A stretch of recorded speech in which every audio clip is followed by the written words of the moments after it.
Ahojte, ja som Zuzana Smatanová, pozdravujem všetkých divákov TV Centra Giraltovce.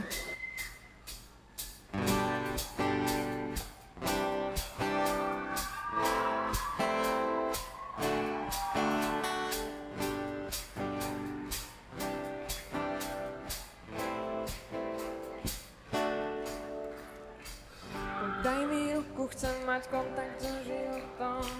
Už nejde o to, čo bolo a čo bude potom. Obri sa okolo, ten svet, kde sa umiera, je hore nohami a hľadá. Tam, kde sa dnes už neumiera.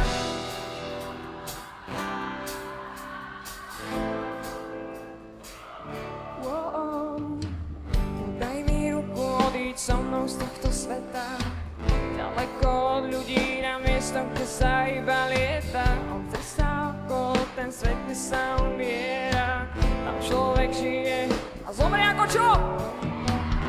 Hľadá.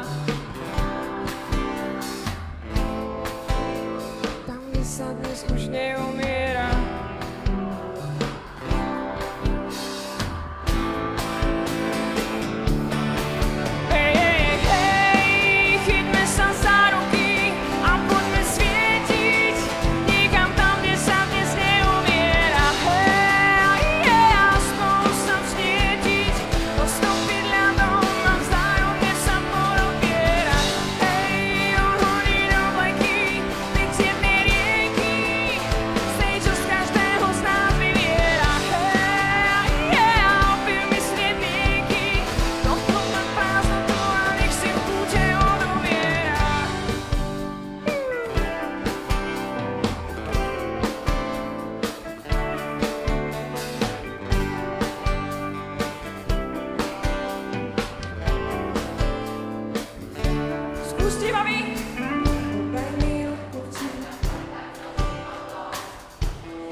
Práve v týchto chvíľach sa nám skončil koncert v Giraltovciach, valentínsky koncert, na ktorom vystúpala Zuzka Smatanová. Zuzka, vítam ťa u nás v Giraltovciach. Ako sa ti tu koncertovalo?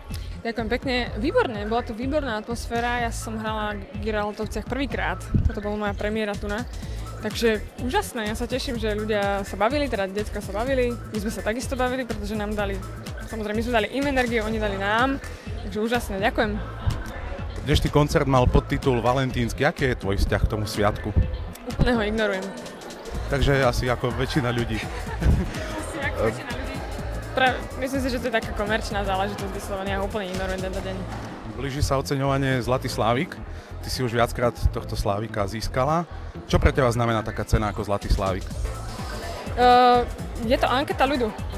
Ľudia si sami zvolia toho, kto im je nejaký sympatický, obľúbený, koho majú radi. Čiže ja vždy doteraz, keď som dostala nejakú cenu, tak mala pre mňa veľkú váhu práve preto, že ľudia rozhodovali a nie nejaká porota odborná. Takže pre mňa, ja si vôbec celú tú anketu to vážim, že vôbec ľudia majú záujem, že si spomenú, že jednoducho vypíšu nejaké tie hlasovacie lístky alebo napíšu SMS-ku, že vôbec to robia. Takže myslím si, že to je fajn pre nás ako muzikantov, tak trošku je to taký obraz toho, čo robíme pre ľudí a či sa im to páči alebo či nie. Ďakujem pekne.